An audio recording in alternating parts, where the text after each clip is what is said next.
Hello everyone, welcome to my channel. So last వీడియోలో మనం op amp as inverting amplifier ఏంటో చూసాము. ఇప్పుడు op amp as non inverting amplifier. Op amp మనం input ఎక్కడ connect చేసాము? నెగటివ్. ఇప్పుడు నాన్ ఇన్వర్టింగ్ ఎక్కడ కనెక్ట్ చేస్తాము? ఇన్వర్టింగ్లో. చూడండి, ఇక్కడ సిగ్నల్ అనేది ఎక్కడ అప్లై చేశారు? పాజిటివ్కి అప్లై చేశారంటే ఏంటి? ఇట్స్ మీనింగ్ నాన్ ఇన్వర్టింగ్ అనే కదా. సో ఇక్కడ చూడండి ఇక్కడ ఈ యాంప్లిఫైయర్లో the output is exactly in phase with the input అన్నమాట. Output is exactly in phase with the input. ఇక్కడ చూడండి, when a positive voltage is applied to a circuit, the output will be also positive. అంటే ఎప్పుడైతే ఇక్కడ మనం input సిగ్నల్కి పాజిటివ్ని apply చేస్తామో మనకి వచ్చే అవుట్పుట్ కూడా పాజిటివ్లో వస్తుంది. ఇన్వర్టింగ్లో కూడా అంతే. నెక్స్ట్ ఇక్కడ చూడండి, ఇక్కడ ఏంటంటే ఇన్పుట్ అనేది డైరెక్ట్ ఇచ్చేసాం కదా, నాన్ ఇన్వర్టింగ్ సింబల్ పాజిటివ్కి. నెగటివ్ ఏమంటారు? అవుట్పుట్. చూడండి, output is applied back to the inverting input terminal through feedback సర్క్యూట్తో మనం ఇన్పుట్ అనేది ఇచ్చినాం. నెక్స్ట్ ఇక్కడ ఏంటి? ఇది రెసిస్టర్, ఫీడ్బ్యాక్ రెసిస్టర్ RFని కనెక్ట్ చేశారు త్రూ ఏంటి? నోడ్ A అనేది కూడా ఇచ్చారు కదా. సో ఇక్కడ ఎప్పుడైతే ఇక్కడ ఇన్పుట్ సిగ్నల్ అనేది నాన్ ఇన్వర్టింగ్ టర్మినల్కి కనెక్ట్ చేశారో అప్పుడు అవుట్పుట్ సిగ్నల్ అనేది ఫేస్లో ఉంటుంది అనమాట, face with the input signal. So ఇక్కడ చూడండి, నేను మీకు వేవ్ ఫామ్స్ చూపిస్తాను, input and output wave forms. ఇవి వేవ్ ఫామ్స్ అండి, input and output non inverting యొక్క. మీకు కావాలంటే రాసుకోండి. ఇది ఇన్వర్టింగ్లో చూడండి, అవుట్పుట్ అనేది అవుట్పుట్కి 180 degrees ఫేస్ షిఫ్ట్ జరుగుతుంది. అదే నాన్ ఇన్వర్టింగ్లో ఎలాంటి 180 degrees ఫేస్ షిఫ్ట్ అనేది రాదు. ఎలా ఉందో సేమ్ అవుట్పుట్ కూడా అలానే వస్తుంది అన్నమాట. సో డెరివేషన్ స్టార్ట్ చేద్దాం. అక్కడ ఇన్వర్టింగ్లో మనం ఏం చెప్పినాం? ఇన్వర్టింగ్లో మనం అవుట్ ఫేస్ 180 degrees వస్తుందని చెప్పినాం. ఇక్కడ ఏం చెప్తామంటే నాన్ ఇన్వర్టింగ్లో ఇన్ ఫేజ్ వస్తుంది, ఇన్ ఫేజ్ 180 degrees వస్తుంది అనమాట. Let's see. సో మనం ఇక్కడ ఇన్ ఫేజ్ని ఉన్న నాన్ ఇన్వర్టింగ్ని మనం క్యాల్కులేట్ చేయాలంటే మనకు కావాల్సింది క్లోజ్డ్ లూప్ అంటే అందరికీ తెలిసినట్టే ఏంటండి? V0/V input. సో దీన్ని యూజ్ చేసుకొని మనం దీన్ని క్యాల్కులేషన్ చేయాలి. ఇది ఫస్ట్ క్యాల్కులేట్ చేయాలంటే మనకి ఏం కావాలి? we should apply KCL here. ఇక్కడ KCLని మనం ఎక్కడ అప్లై చేయాలి? At node A. ఇందాక లాగానే జస్ట్ చూడండి, apply node A, apply KCL at node A. So అర్థమైంది కదా. ఫస్ట్ ఇక్కడ చూసుకోండి, ఇక్కడ KCL అంటే ఏంటి? Some of the incoming currents equals to some of the out going currents కదా. సో ఇక్కడ సర్క్యూట్లో చూడండి, ఇక్కడ I1 అనేది అవుట్ అంటే వెళ్ళిపోతుంది, I1 అనేది ఇటు సైడ్ వెళ్ళిపోతుంది, బయటికి వెళ్ళిపోతుంది. కాబట్టి ఇక్కడ IF అనేది ఏంటి? ఎంటర్ అవుతుంది. ఇదేమో అవుట్ గోయింగ్, ఇదేమో ఇన్కమింగ్ అనమాట. సో మనం ఇక్కడ రాసుకోవచ్చు కదా. ఇక్కడ అవుట్ గోయింగ్ కరెంట్ అంటే ఏంటి? II. Incoming, some of the incoming currents IF equals to some of the out going currents II. ఇక్కడ చూడండి, ఇప్పుడు మనం IFలో ఏమేమి ఫ్లో అవుతుందో చూద్దాం.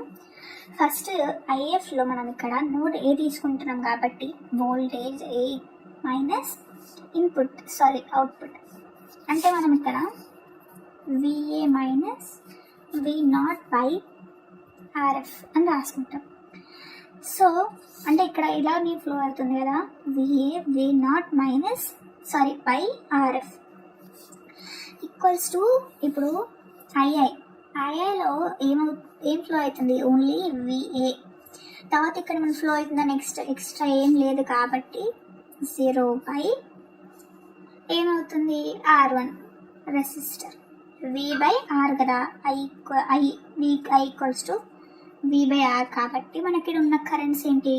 Vతోని మనం ఇక్కడ రాసుకున్నాం. నోడ్ A కాబట్టి ఇక్కడ రాసుకున్నాం తర్వాత ఆర్ అంటే రెసిస్టర్స్ ఇక్కడ ఏమైనా ఉన్నాయి అనేది చూసుకొని అక్కడ రెసిస్టర్స్ అనేది పెట్టుకుంటాం. ఇది యాక్చువల్గా ఎందుకు ఓన్లీ కింద బై ఫామ్లో ఆర్ఎఫ్ అండ్ ఆర్1 ఎందుకు పెట్టుకుంటాం అనేది ఇక్కడ మనకు ఫామ్లో ఉంది కాబట్టి సేమ్ యాస్టీస్ ఇక్కడ అలా రాసుకుంటాం ఓమ్స్లో ఫార్ములా. ఇప్పుడు చూడండి, ఇక్కడ మనం వర్చువల్ గ్రౌండ్ని యూజ్ చేయం కదా. వర్చువల్ గ్రౌండ్ని అంటే విబి ఈక్వల్స్ టు 0 దీన్ని మనం ఇక్కడ యూజ్ చేయమండి. ఇక్కడ నాన్ ఇన్వర్టింగ్లో మనం అంటే వర్చువల్ గ్రౌండ్ అప్లై చేయం కదా. ఇన్వర్టింగ్లో విఏ విబి అంటే 0. ఇప్పుడు ఇన్వర్టింగ్లో VA equals to V input. Okay, VA equals to ఇన్పుట్ని మనం ఇక్కడ యూజ్ చేస్తాం. సో మనకి ఇక్కడ విఏ అంటే మనం ఇక్కడ యాక్చువల్ ఇక్కడ విఏ ప్లేస్లో విఎన్ని సబ్స్టిట్యూట్ చేసుకోవచ్చు కదా. VN minus V not by RF equals to మళ్ళీ విఏ అంటే విఎన్ మైనస్ 0 బై ఆర్1. చూడండి వచ్చేసింది. నెక్స్ట్ ఇక్కడ 0 రాయకున్న ఒక్కటే కాబట్టి ఆర్ఎఫ్ డైరెక్ట్ రాసిస్తున్నా. ఇప్పుడు చూడండి, మనం జస్ట్ ఇప్పుడు ఏం చేయం, జస్ట్ ఇక్కడ విఎన్ మైనస్ వి నాట్ ఉంది కదా, ఈ ఆర్ఎఫ్ని ఇటు సైడ్ పంపిస్తాం అంతే. చూడండి, విఎన్ సరే ఫస్ట్ వి నాట్ రాసుకుందాం. V naught minus VN equals to ఏమవుతుంది, ఇక్కడ ఈ ఆర్ఎఫ్ ఇటు సైడ్ పంపిస్తాం కదా, RF by R one into V input. V input ఇక్కడ ఉంది కదా, ఈ వి ఇన్పుట్నే మనం ఇంటూలా రాసుకుంటాం. అంటే ఇది ఇన్పుట్, ఇది ఇంటూ ప్లేస్లోకి వచ్చేసి ఇది అనేది ఇక్కడ వచ్చేస్తుంది అనమాట ఈ ప్లేస్లోకి. ఓకే, లైట్ వచ్చిన. ఇప్పుడు చూడండి, మనం ఇప్పుడు ఈ విని కూడా ఇటు సైడ్ తీసుకెళ్దాం. అప్పుడు ఏమవుతుంది, వి నాట్ ఈక్వల్స్ టు ఈ విని ఇటు సైడ్ తీసుకెళ్తాం కదా, విఎన్ ప్లస్ ఇది రాయకండి నాన్ లీడ్, నెక్స్ట్ స్టెప్ రాసుకుందాం, plus RF by R one into v1 అంతే. సేమ్ రాసిన, జస్ట్ ఈ v1 అనేది ఇటు సైడ్ పంపించాం. నెక్స్ట్ చూడండి, మనం ఏమన్నీ పెట్టుకోవచ్చు. ఇప్పుడు V naught equals to win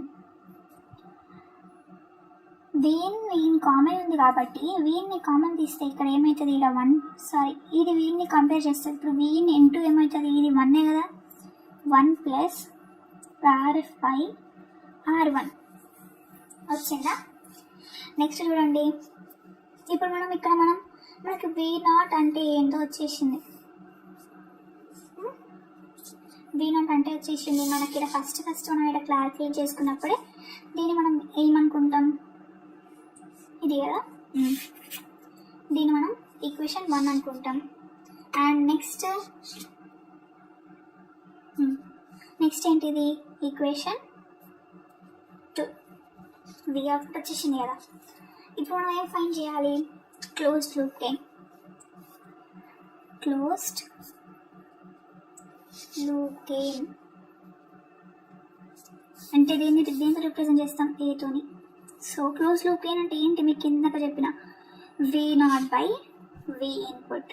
so మనకి ఇలా వి నాట్ అంటే ఏంటో వచ్చింది కదా, ఇదే కదా ఆన్సర్. ఇదే కదా ఆన్సర్, మనం రాసుకోవచ్చు కదా,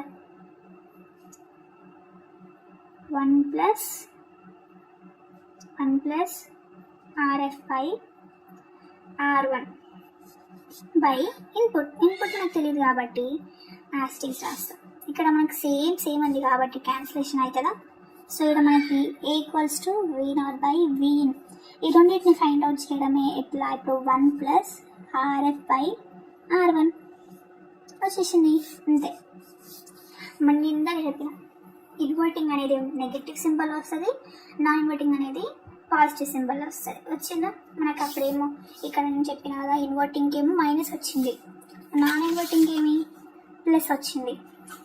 సో ఇంతే. నెక్స్ట్ ఇక్కడ ఏంటి, ఇక్కడ మనకి పాజిటివ్ వచ్చింది కాబట్టి there is no phase shift between input and output. Okay, thank you for watching. Please like, share and subscribe.